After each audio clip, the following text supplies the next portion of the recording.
एक शब्द अक्सर हम लोग बोलते रहते हैं, कुछ लोग नहीं, ऑलमोस्ट सभी लोग हम बोलते रहते हैं, और वो शब्द है मिलावट। मिलावट बहुत हो रही है हर चीज में, खाने की चीजें में देख लो, पीने की चीजों में देख लो, हर चीज के अंदर हम लोग जानते हैं कि मिलावट। हमने तो जो प्रकृति से चीजें मिल रही हैं उसके अंदर भी मिलावट कर रखी है। सब चीज में मिलावट कर सभी रहे हैं, लेकिन हम ब्लेम एक दूसरे को कर रहे हैं। कोई भी चीज को स्वीकार नहीं कर रहा कि आखिर मिलावट कर कौन रहा है। खमागणी, मैं हूं शोभा भाटी।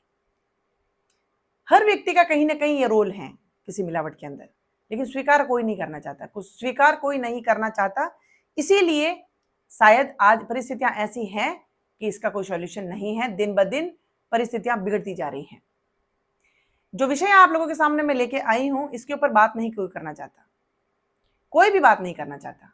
न कोई इस टॉपिक के ऊपर कोई जो है डिस्कस करना चाहता है, न इस मुद्दे को कोई उठाना चाहता है। लेकिन कोई तो उठाएगा, आज नहीं तो कल उठाएगा, आपके सामने आएगा। या तो इंसान लाएगा या प्रकृति आपके सामने लाएगी, इसका अंत कहीं ना कहीं पे तो होगा। मिलावट देखते देखते, मिलावट को महसूस करते करते, मिलावट के बारे में बातें करते करते हम लोग इतने मिलावटी हो गए हैं कि हम लोगों ने रिश्तों में भी मिलावट कर दी है। रिश्तों को भी नहीं छोड़ा, वो रिश्ते चाहे दिल के हो चाहे खून के, सब में आजकल मिलावट चल रही है। और यही नतीजा है कि हर रिश्ता एक दूसरे रिश्तों को धोखा दे रहा है। विश्वास कहने मात्र के लिए रह गया है, विश्वास नहीं रहा है। आप किसी से भी ये एक्सपेक्ट करते हैं कि ये ऐसा नहीं करेगा, उसकी कोई गारंटी नहीं है। कोई कमिटेड नहीं है कि मैं कभी नहीं बदलूंगा, कोई कमिटेड नहीं है। हर कोई अपना काम निकलेगा, या फिर उसको लगेगा कि मेरा कंफर्ट जोन नहीं है, वो कहीं भी किसी को भी छोड़ देगा। ये सबसे बड़ा सच है। और यही वजह है कि वो लोग जो अपने लाइफ में बहुत इमोशनल हैं, रिश्तों को इंपॉर्टेंस देते हैं, उनके लिए रिश्ते बहुत मायने रखते हैं, और वो ऐसे धोखे या फिर ऐसे फरेब, या हम कह सकते हैं कि ऐसी मिलावटबाजी सहन नहीं कर पाते, और वो लोग जिंदगी से हाथ धो बैठते हैं या खुद ही अपनी जीवन लीला को समाप्त कर देते हैं। मिलावट ऐसी हो कि जिससे शायद किसी को नुकसान ना पहुंचे तो वहां तक तो ठीक है, लेकिन इतनी मिलावट कि उसके अंदर शुद्धता का लेश मात्र भी ना हो, तो कैसे सरवाइव करें, कैसे अपने जीवन को जिएं, और कैसे रिश्तों पे भरोसा करें।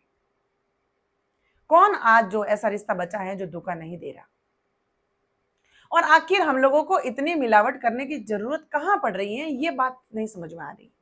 कोई भी अपने आप से क्वेश्चन नहीं कर रहा है कि हम लोग इतने कैसे बदल गए और क्यों बदल गए। क्यों हम लोग ऐसे नहीं है कि कोई व्यक्ति हम पे विश्वास कर रहा है तो हम इसका विश्वास जिंदगी भर नहीं तोड़ेंगे। ऐसे कमिट हम अब अपने आप से क्यों नहीं करते हैं। क्यों हम लोग इतने स्वार्थी हो गए हैं कि हमारे लिए कोई भी रिश्ता इतना इंपॉर्टेंट नहीं रहा। हम लोग कई रिश्तों में बनते हैं। आज हस्बैंड वाइफ का रिश्ता है, हम लोग कहते हैं कि ये 7 जन्म का रिश्ता होता है। आज की परिस्थितियां देख के कौन कह सकता है कि ये रिश्ता 7 जन्मों तक बनता है। एक जन्म में ही एक दूसरे का भरोसा नहीं जीत पाते हैं, एक जन्म में ही एक दूसरे के ऊपर पूर्ण रूप से विश्वास नहीं कर पाते हैं, तो हम कहां 7 जन्म की बात कर रहे हैं। और क्यों नहीं रहा। शादी में बंधने के बाद भी एक दूसरे के प्रति लॉयल नहीं है। आज हम लोगों की पर्सनल लाइफ फोन में कैद होकर रह गई है।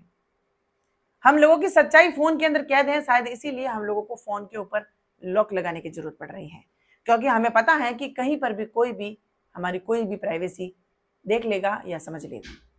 डर है ना, हमारे भीतर एक डर भी तो पल रहा है। वो डर मिलावट का प्रतीक है।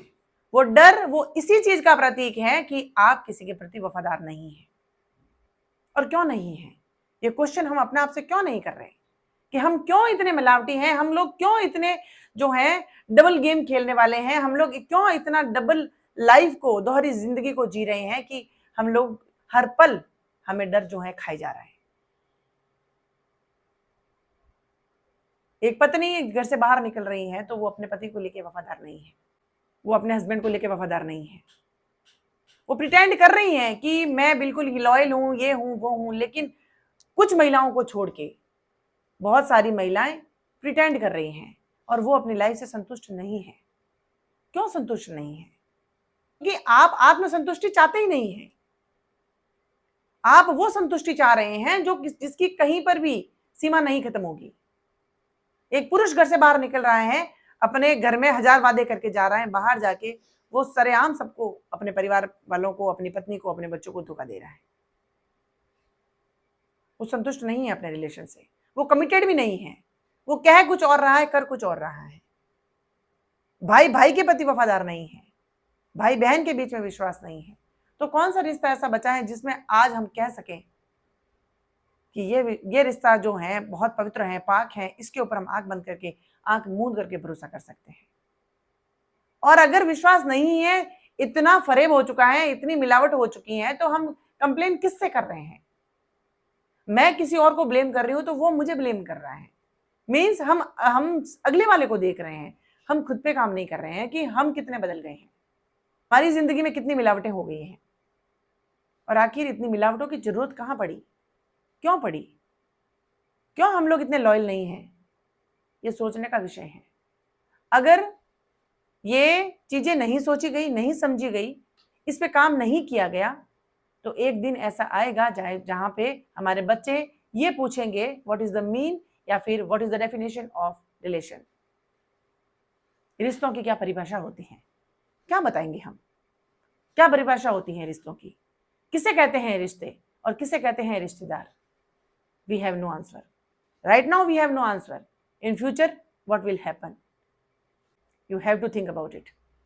हमें सबको मिलकर सोचना चाहिए और हर किसी को दूसरों के ऊपर काम करने की बजाय अपने आप पे काम करना चाहिए। हर व्यक्ति अगर ये सोचने लग जाए कि मेरे लिए रिश्तों के मायने बहुत ही गंभीर हैं, मैं ऐसा काम नहीं करूंगा जिसपे मेरे चरित्र के ऊपर, मेरे रिश्तों के ऊपर या फिर मेरी ईमानदारी के ऊपर कोई क्वेश्चन उठे। ऐसा काम, ऐसी सोच अगर जिस दिन हर व्यक्ति ने ठान ली, सोच ली, तो शायद हमें किसी को भी ब्लेम करने की जरूरत नहीं पड़ेगी, क्योंकि ऑटोमेटिकली रिश्ते बहुत सुंदर और बहुत ही पवित्र हो जाएंगे, क्योंकि हर व्यक्ति खुद पे काम करने लग जाएगा। और जब हर व्यक्ति खुद पे काम करने लग जाएगा तो सब चीजें सरल हो जाएगी, सब चीजें वैसी ही हो जाएगी जहां पे सबसे पहले रिश्तों को इंपॉर्टेंस दी जाती थी, रिश्तों के मायने हुआ करते थे। और तभी वापस समझ में आएगा कि क्या वैल्यूज हैं परिवार की, क्या वैल्यूज हैं रिश्ते की, और क्या वैल्यूज हैं रिश्तेदारों की। और ये बहुत जरूरी है हमारी संतानों को बताने के लिए, समझाने के लिए और उनको एक सामाजिक तत्व बनाने के लिए। ये बहुत जरूरी है कि आज से ही हम लोग काम शुरू करें और अपने आप पे शुरू करें, लोगों पर नहीं।